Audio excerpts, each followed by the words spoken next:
Welcome to Living in Beauty. It's Wednesday, April 5th, 2017, and we're parked at the border of Mexico at the most luxurious RV park in America, the Chula Vista Marina. We've almost come full circle now. The champagne's on ice. In just a couple of weeks, we will have our first Living in Beauty anniversary. We've been spending time with family, friends, and having some beauty treatments done.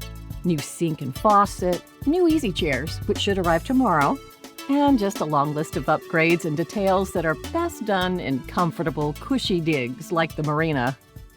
Whew, yes, we're back. And the trip here from Mississippi along the Natchez Trace and then the 40, which we learned while we were on the road, was Route 66. Duh. But that's too much to explain in one post. Today, I just have to tell you about our embrace of the Natchez Trace.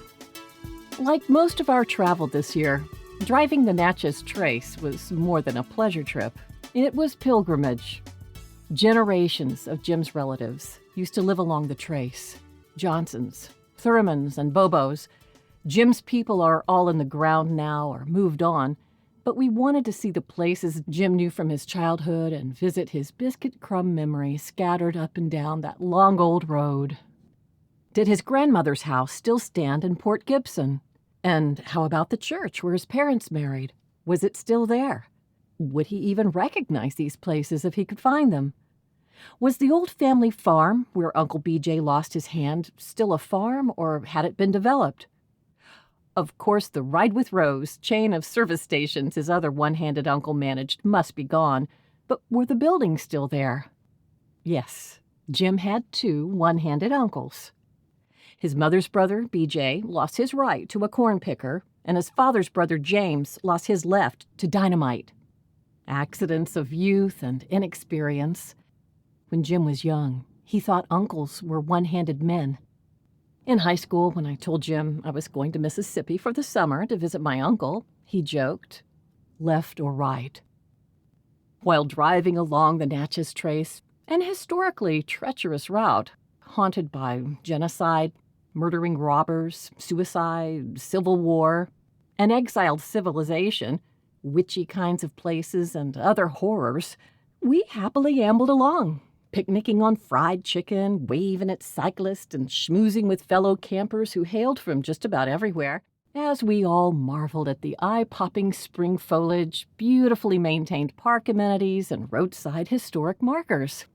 The Natchez Trace captures what some call the real South, and what I call the Southern Conundrum, where Jesus lives and Elvis lives, and where one is only recently allowed to buy beer at Piggly Wiggly on Sunday, but only during after-church hours. But mind you, wine buying on Sunday is strictly forbidden all day long. Wonder if football is involved in that. But buying Krispy Kremes is legal every day and twice on Sunday. Honestly, sometimes I think the South is just a-messin' with me. We drove the Trace proper, slow and easy.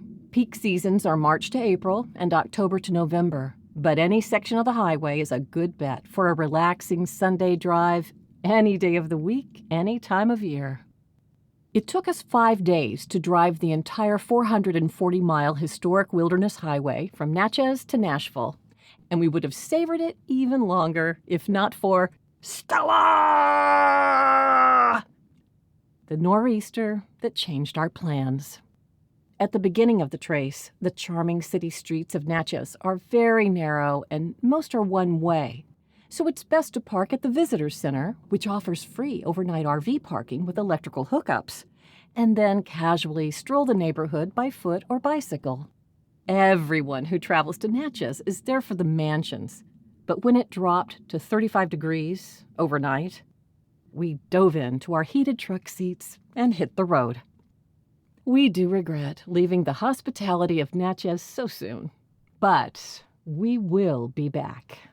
Scenic, pristine byways and parkways like the Natchez Trace were an innovation of the late 19th century when automobiles were fairly new. The idyllic combination of park and highway were intended to bring the recreational pleasure of walking and driving together. And cycling is now a welcome new addition. Thank you, American women. Many of our national parks are a result of the historic preservation efforts of the DAR, Daughters of the American Revolution. Elizabeth Jones, president of the Holly Springs, Mississippi chapter of the DAR, first proposed in 1906 to mark and memorialize the original route of the Natchez Trace. And between 1909 and 1933, 14 different locations were marked, spurring national interest. Eventually, a route using numerous existing county roads, some city streets, and many sections of the historic Old Trace were spliced together and paved to function in the tradition, if not precisely to, the original route. The Trace is not commercialized. We stayed overnight at the campgrounds provided and never even needed a reservation. The campsites are free, first come, first served, and secure, with a 2-week stay limit. Our first night on the Trace we spent at Rocky Springs Trail Campground. Our second night was Jeff Busby Campground. And our third night, we stayed at the Tom Bigby State Park. And then our fourth and final night on the Trace was the Meriwether Lewis Campground. Fuel and restaurants were only short trips away. GPS came in handy for that.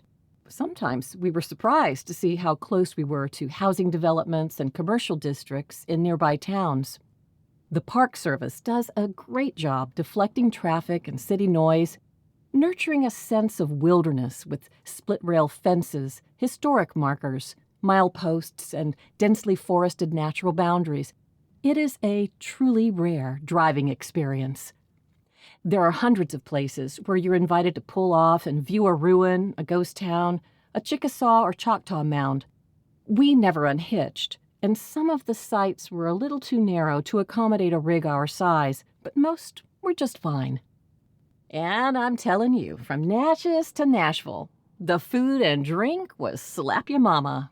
The King's Tavern, Fat Mama's Tamales, the Old Country Store, and the Blue Canoe. Prices everywhere are cheap to moderate, so we spared ourselves nothing, just enjoyed. Traffic is mild on the Trace, but motorcycles and cyclists, bicycles, are as common as cars. As always, we missed a few things, like the Eudora Welty House in Jackson. Well, next time. But Jim did find most of his memories. We love the Deep South, and though our roots will always stretch toward the natural beauty of the bayou, we'll be turning the corner now and going in another direction, west on historic Route 66. Thanks so much for joining us at Living in Beauty. Special thanks this time goes to Warren Automotive in Bay St. Louis. Their excellent emergency roadside service rescued us from a desperate situation when our water pump blew out on the highway.